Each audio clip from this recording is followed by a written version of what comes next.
Do you ever need one of those getaways where you escape to a beautiful nature commune? Enjoy a barbecue on the beach?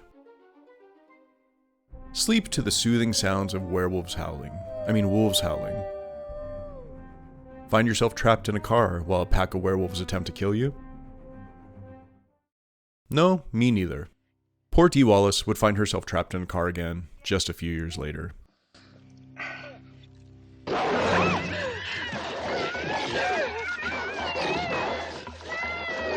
The Howling starts with an amazing first 25 minutes. We get some gritty early 80s Los Angeles. And by early 80s, I mean 1980, when this was filmed. It still carries a very 70s vibe to it, and we get this tense, coordinated attempt at catching a serial killer, with the police and the newsroom each in on the action. Boy, there's a lot of flotsam and jetsam out tonight, isn't there? So begins The Howling, the 1981 film loosely based on the 1977 novel by Gary Bradner. The impetus that got the ball rolling for the movie, however, was a Stephen King quote on a book. If you haven't read Gary Bradner, you're missing a treat. Stephen Lane, a theater chain owner and fan of Stephen King's, had been wanting to get into the film industry, and after seeing the quote, decided to acquire the film rights. Unfortunately, and/or fortunately, they'd already been purchased and then sold again. Lane tracked down the current owner, Jack Conrad, and teamed up to produce the movie we have today. After a few previous attempts, Joe Dante hired John Sayles to rewrite the script. They had previously worked together on the 1978 movie Piranha. Terrence H. Winkless was one of the previous scriptwriters and would get his first writing credit for The Howling. Terrence would go on to direct Blood Fist and another movie based on the book, The Nest. Joe Dante and John Sayles don't need a lot of introduction here, I don't think. But here's a quick lineup of some of their films, just in case. For a small cast, the movie is chock full of recognizable faces. From Slim Pickens, to John Carradine, to Patrick McNee, to Christopher Stone, who made an appearance in my favorite episode of Buck Rogers, the Season 1 episode, Space Vampire. Christopher made the rounds in Hollywood, and appeared in just about every 80s TV show. He would also appear along with his wife, Dee Wallace, in Cujo. Sadly, he would die of a heart attack in 1995 at the age of 55. Dee Wallace, of course, needs no introduction. Wallace has a long list of horror movie credits. The Hills Have Eyes, the aforementioned Cujo, Critters, Critters 2 Electric Boogaloo, Critters Attack, the 5th entry in the series. Critters often gets compared to Gremlins, but was written before Gremlins, and then rewritten to reduce similarities to Gremlins, which of course was directed by Joe Dante. And we've come full circle. Filmed in Northern California, as well as Los Angeles, we go from that gritty downtown vibe I mentioned earlier, to the fresh air of the Northern California coast, which thoughtfully sums up one of the themes from this movie, man versus nature. This tends to be one of the usual suspects when it comes to werewolf movies, but that's alright. Each of our monsters has its lane, and it's perfectly fine to stay within it. The other vibe I get from this movie is media versus man. From the opening credits, where we hear snippets from various channels, in an almost overwhelming manner, the tone is somewhat set for the battle between truth and fake news, as stated by the men at the bar near the end of the film. Things they do with special effects these days. Did you see the one about the guy in the spaceship? It was real. He turned into a werewolf and they shot her. You're plastic.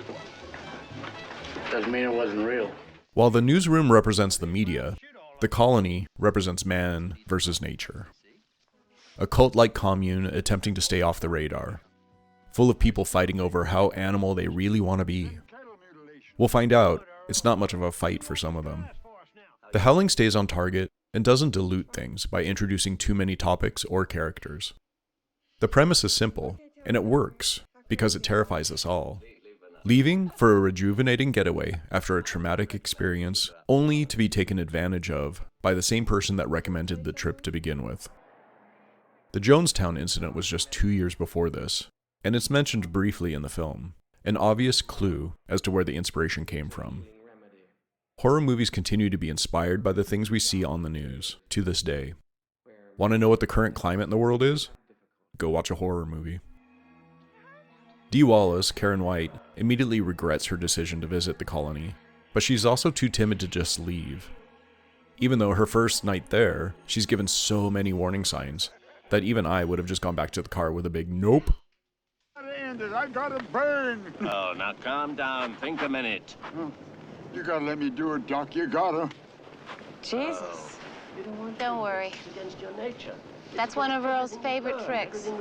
He's just trying to get attention. Then, before she has a chance to recognize just how bad the decision was, it's too late. Her husband succumbs to his animal nature with the help of a very sexually free member of the colony.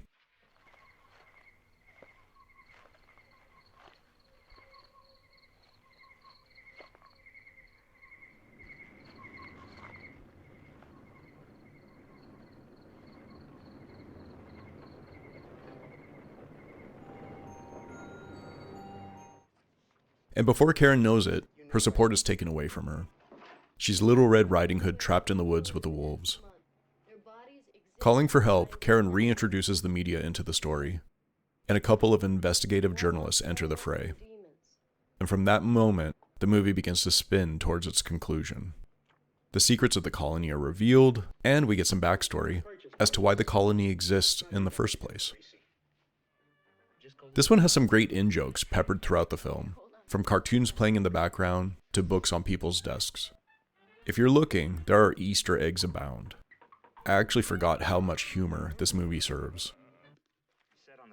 Also, maybe I'm late to this, but did y'all notice that Eddie Quist is played by Robert Picardo? He of Star Trek Voyager fame? Of course he's done other things, but for me, he'll always be the Doctor. And of course, we can't leave without mentioning the special effects. In my previous video, I might have downplayed just how good the effects are here. It's bad luck to release a movie with effects like this the same year an American Werewolf in London comes out. The effects here are solid, and should be recognized for just how realistic and innovative they are. Rick Baker famously left the production to work on Werewolf in London, but left it in good hands, with Rob Bottin. I think The Howling was a breakthrough movie for special effects makeup artists. I actually got an opportunity to change an actor without optical tricks into a 9-foot-tall werewolf. He was 5 feet tall, and we changed him into a 9-foot-tall werewolf on camera without optical effects. My only issue with many of these scenes is that the heroine just stands there and watches, instead of using that time to run away. That and the cartoon sequence in the woods between Bill and Marcia, while they're having sex, is very, well, cartoonish. Also, shout out to the scene where Terry chops off the werewolf's hand. That subtle transformation back to human is really great work. It's a great film with enough layers that its rewatchability is quite high. I can't recommend this one enough. It really makes you wonder why they didn't go with the twist at the end for the Howling sequel, Howling 2. While Howling 2 is a fun film for how awkward and different it is, it was still a missed opportunity. I've talked about that movie before though. Seriously, go watch this again, or for the first time.